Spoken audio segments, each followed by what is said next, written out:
사도신경을 고백함으로 8월 26일 밤기도에 예배를 하나님께 올려드리도록 하겠습니다. 나는 전능하신 아버지 하나님 천지의 창조주를 믿습니다. 나는 그의 유일하신 아들 우리 주 예수 그리스도를 믿습니다. 그는 성령으로 잉태되어 동정녀 마리아에게서 나시고 본디오 빌라도에게 고난을 받아 십자가에 못 박혀 죽으시고 장사된 지 사흘 만에 죽은 자 가운데서 다시 살아나셨으며 하늘에 오르시어 전능하신 아버지 하나님 우편에 앉아 계시다가 거기로부터 살아있는 자 죽은 자를 심판하러 오십니다. 나는 성령을 믿으며 거룩한 공교회와 성도의 교제와 죄를 용서받는 것과 몸의 부활과 영생을 믿습니다. 아멘.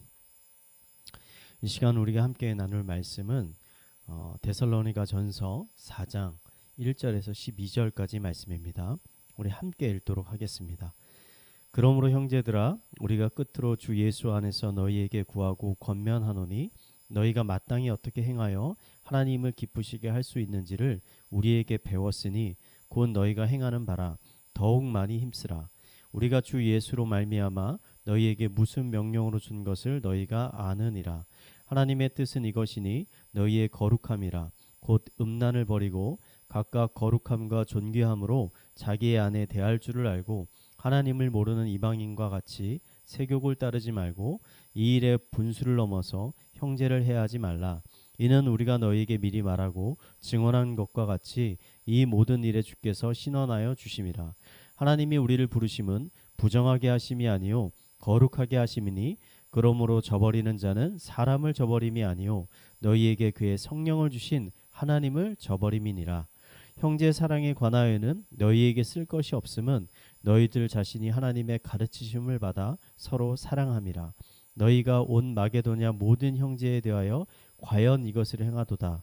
형제들아 권하노니 더욱 그렇게 행하고 또 너희에게 명한 것 같이 조용히 자기 일을 하고 너희 손으로 일하기를 힘쓰라. 이는 외인에 대하여 단정히 행하고 또한 아무 궁핍함이 없게 하려 함이라. 아멘. 신약 성경은 교회를 헬라어로 에클레시아라는 단어로 기록하였습니다. 에클레시아라는 의미는 부르심을 받은 사람이라는 의미입니다. 일반적으로 누군가를 부르는 데는 이유와 목적이 있습니다.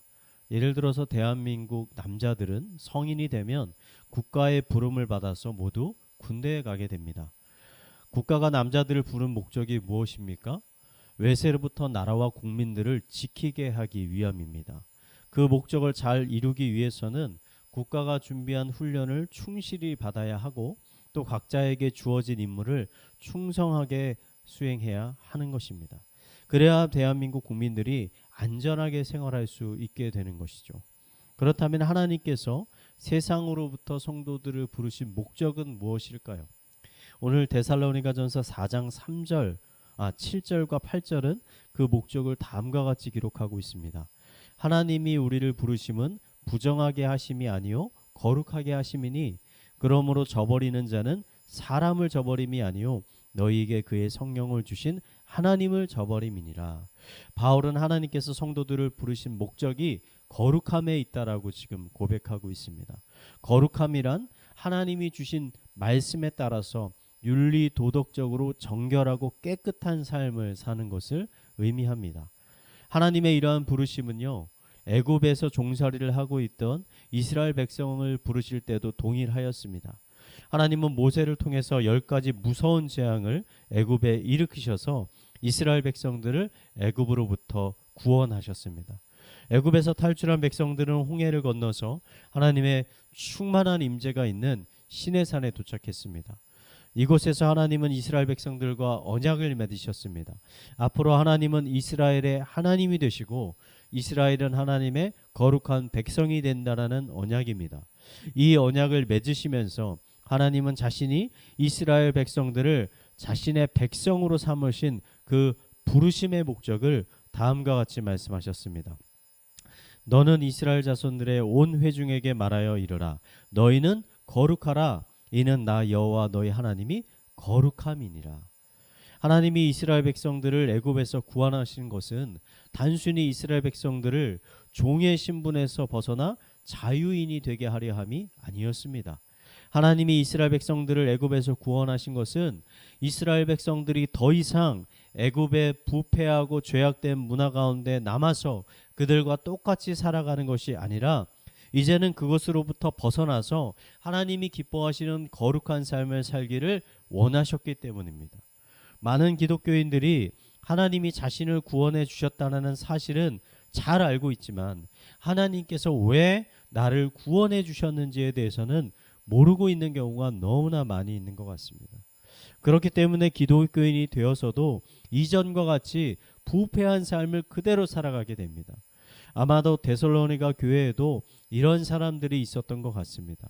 이들은 예수님을 구원자로 영접했지만 그들의 삶은 이전의 삶과 전혀 달라진 것이 없었습니다. 여전히 이방인들의 음란한 파티와 제사에 참여하였고 아내 외에 다른 여인들과 문란한 관계를 유지하고 있었습니다. 이런 비슷한 예들은요, 우리 주변에서도 얼마든지 쉽게 찾아볼 수 있습니다. 기독교인이 되어서도 여전히 회사에서, 직장에서 부정직한 일들을 벌이지 못하고 있는 사람들이 많이 있습니다. 부하 직원들에게 비인격적인 대우를 한다거나 아니면 사업을 따내기 위해서 불법적인 로비들을 하는 기독교인들이 많이 있습니다. 하나님이 우리들을 하나님의 성도로 부르신 것은 이런 모든 부패하고 악한 것들로부터 돌이켜서 정직하고 정결한 삶을 살기를 원하셨기 때문입니다. 만약 우리들이 기독교인이 되었는데도 불구하고 이전과 같이 전혀 다르지 않는 삶을 살고 있다면 그것은 오늘 말씀과 같이 사람에게 낙심을 주는 것이 아니라 우리 안에 있는 성령님을 슬프게 하는 일일 것입니다. 뿐만 아니라 예수 그리스도의 십자가의 사랑을 모욕하게 되는 일이 될 것입니다. 구원은 하나님이 주시는 놀라운 선물입니다. 하지만 그 구원의 목적에 합당한 삶을 살아가는 것은 우리들의 몫입니다. 우리들의 책임인 것입니다. 오늘 하루도 여러분들을 향한 하나님의 그 거룩한 목적에 합당한 삶을 살아가시기를 여러분 힘쓰시기 바랍니다. 여러분이 그러한 거룩한 삶을 살아가려고 힘쓸 때 여러분 안에 계시는 성령님께서 여러분들을 도와주실 것입니다. 이 시간 함께 하시는 모든 성도님들의 삶이 하나님이 기뻐하시는 거룩한 삶으로 하루하루 더욱더 굳건히 세워져 가기를 이 시간 마지막으로 축원을 드리겠습니다. 우리 함께 말씀을 묵상하며 기도하도록 하겠습니다. 레위기 19장 2절 말씀입니다. 너희는 거룩하라. 이는 나 여호와 너희 하나님이 거룩함이니라. 하나님, 우리를 부르신 하나님의 그 거룩한 목적을 잊지 않고 살아가게 하여 주시옵소서. 특별히 나의 삶 가운데 아직 버리지 못한 음란하고 부패한 것들을 단호히 잘라버리게 하셔서 깨끗하고 정결한 삶 살게 하여 주시옵소서. 더 이상 나의 만족과 유익을 위해 살아가지 않게 하여 주시고 하나님의 영광과 하나님의 나라를 위해 살아가게 하여 주시옵소서. 이러한 삶을 통해 하나님께 더욱 영광을 돌리게 하시고 하나님이 주시는 놀라운 은혜들을, 그 축복들을 경험하는 삶 살게 하여 주시옵소서. 우리 이러한 기도 제목을 가지고 함께 합심하여 기도하도록 하겠습니다. 기도하시겠습니다. 하나님 아버지, 이 시간 하나님의 말씀을 우리가 붙잡고 나아갑니다. 나는 거룩한 삶을 살기를 원한다. 나는 거룩하니 너희도 거룩한 백성이 되어라고 말씀하시는 이 하나님의 말씀을 우리가 붙들고 하루하루 살아가기를 원합니다.